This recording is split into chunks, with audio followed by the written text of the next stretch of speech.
Hello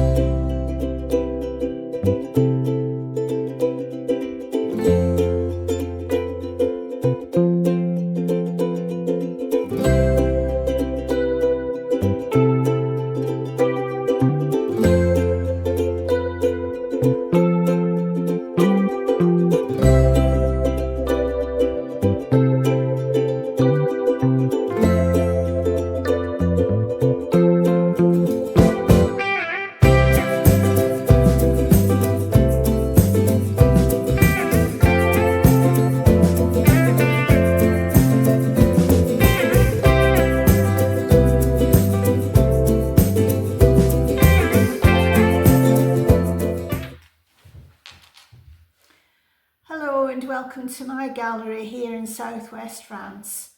I'm Diana, I'm a watercolourist and I also give classes in watercolour here in the gallery. Today's subject, well, it's a subject I find repeating over and over again in my classes, and it's all about water. How we can use water to help us to create effects.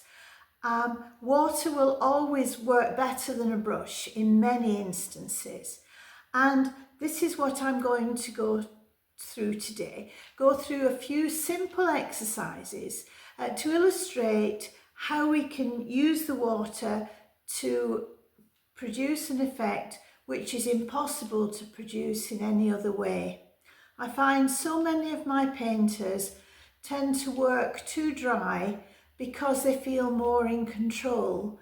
But once you learn what the effect of water can have on your painting, you'll be completely hooked on letting it just do the work for you.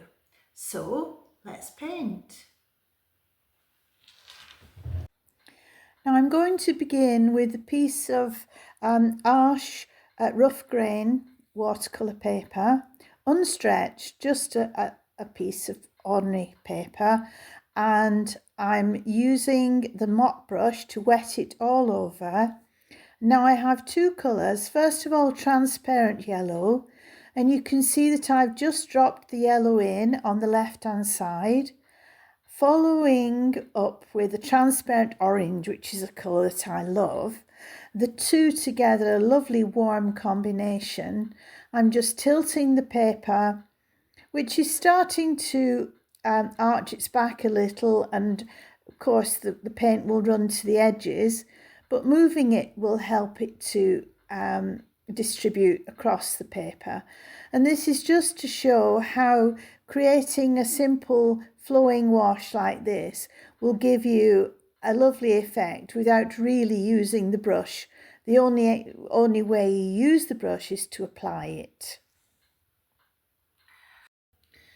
Now you see the paint that I applied on the wet paper yesterday is totally dried, and I have a bloom which appeared because the water flowed this way. This is how I encourage the pigment to flow, and when the paper was put flat, the water ran back, and because the paper isn't exactly flat and not stretched, a puddle of water and pigment has rested here and dried with a tide mark. If I was painting this for sky, well, we could incorporate it in the clouds, or I could use an acrylic flat like this, which would actually move the colour. As you can see, it moves quite easily. So all is not lost. But if you want to create a wash like this, it is better to stretch the paper so that it stays flat. And I did cover that in one of my recently published videos. And this will maintain the surface as a flat surface and stop that happening. But now we're going to look at the other possibilities that we have. Applying paint on dry paper, this will give us a more intense colour, and also we can then add water to create soft edges. So I'm going to take my round mop brush, fill it full of the orange. I love this transparent orange colour, and just add intense colour to this side here. Quite a block of colour we're going to work with.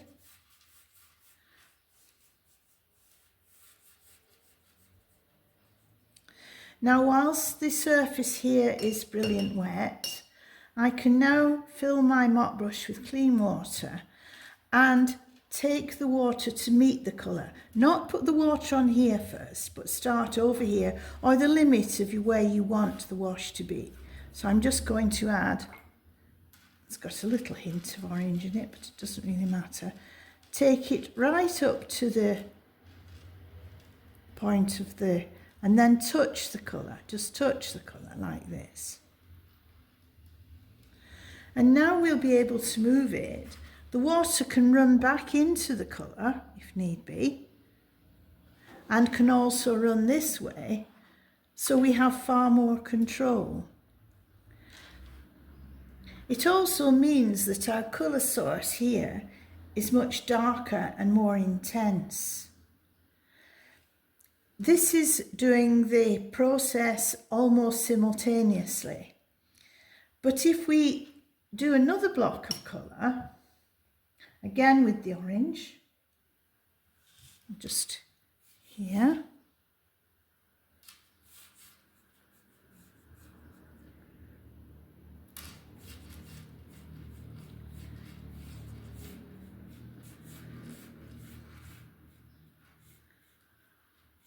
I'm going to leave this for a short period of time and then do the same procedure, and we'll see how different the effect is. Now, I've left this colour for just a few moments. How long, you may ask? Well, this is variable according to the temperature in the room and indeed the humidity. We can see what's happened here, how we've got a lovely soft edge here, and intense colour here. Now I'm going to add water in the same way, but this paint is started to dry and isn't shiny wet anymore. It's kind of just a little bit duller, a bit matte wet, you would say. So I'm going to add water here, like this.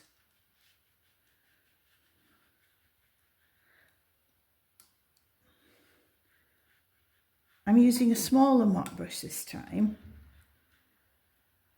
because that will give me a little bit more control. Now I'm going to introduce the water along this edge, just nudging it if I see that there's a line formed. Don't want a line.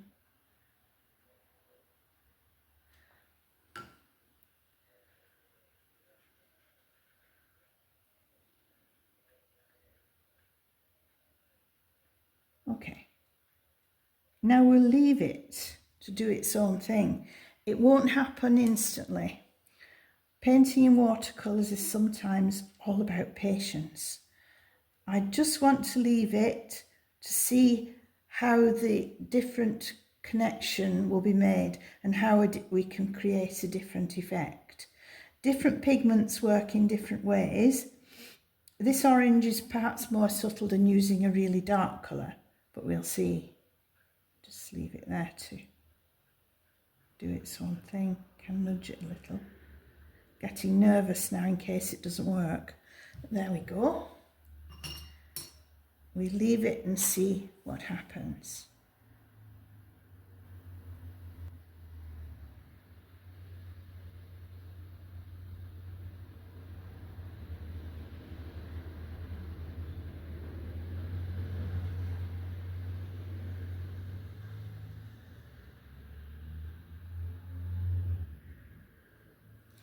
You can see we still have a distinct line between the darker colour and the water, but can you see how the pigment, the water is moving into the pigment and creating little fingers of water? This is useful to produce edges for seas or grasses. If we turn it that way, you'll see a little bit better what I mean, and you can see the difference between the two. I use this technique a lot for foregrounds with grasses, applying intense green and then water to work its way into the green, and also in seascapes, as you would see in the last video, which was about a rough sea. So that's another way that we can use water, and it's still carrying on. It will be interesting to look at it once it's dry to see how far the water has pushed into the block of orange. Now you can see how the two blocks of colour have dried very differently. We have a gradual blending here, and here we have quite a distinct line which isn't straight by any means and could be used for all sorts of effects, as I've mentioned, grasses and the sea. Not this colour, of course, but we're just using the orange because it's a lovely colour to work with. The best advice I can give you is to play around with paint. Get a piece of paper like this, just apply it, apply water by the side of the pigment and see what happens. And this is the way you can learn. So now we'll go back to our original colour wash with the bloom. And I have my acrylic brush, and I've just used the acrylic brush to define a line with a ruler, because that's always useful to have a line that is practically horizontal. Just a damp acrylic brush, you see how easily the paint moves. Some pigments move better than others. This transparent orange is great, it moves really well. Now I'm going to use water to help me in a different way, because I want to add darker colour to this wash. I think I'm going to just wet along the line now. Just add with a mop brush a wetter line, just here.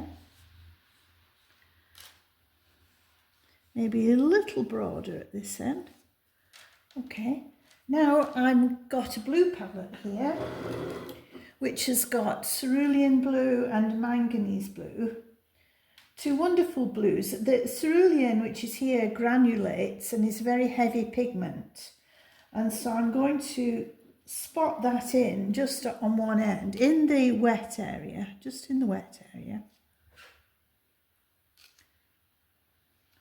And as you see, the water encourages it to move. A little tilt of the paper and we can see it runs right along the line.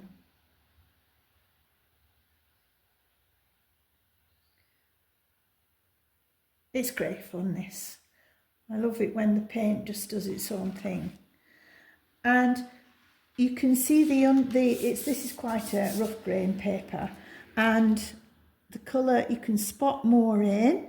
Whilst this area is wet, I can introduce colour and then I can move it. So you can use water, just one area which you wet on the paper, then introduce colour, and the water will move it without the aid of the brush. And at that point then you can expand it and maybe move it a little just to create maybe a hillside. Coming down. And we can continue with that. Just add more water here, perhaps. Not rehearse this, so I don't know quite how it's going to work, but we'll see. Quite like the combination of colour. This time I'll use the manganese blue, which doesn't granulate as much as the cerulean, and just spot it into the wet area. Just drop it in, let it move. This is a much more vibrant blue, you can see the difference. Let's It's not moving as well, but that's okay. We can assist it a little to come across.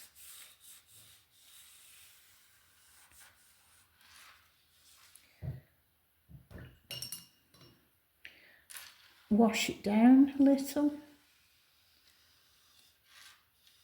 using the water to just touch the areas of pigment.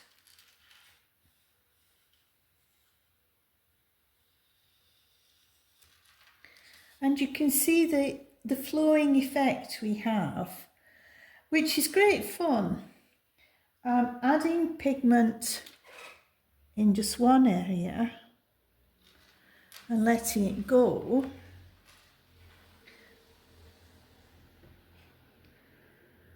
You notice how the cerulean won't move as speedily.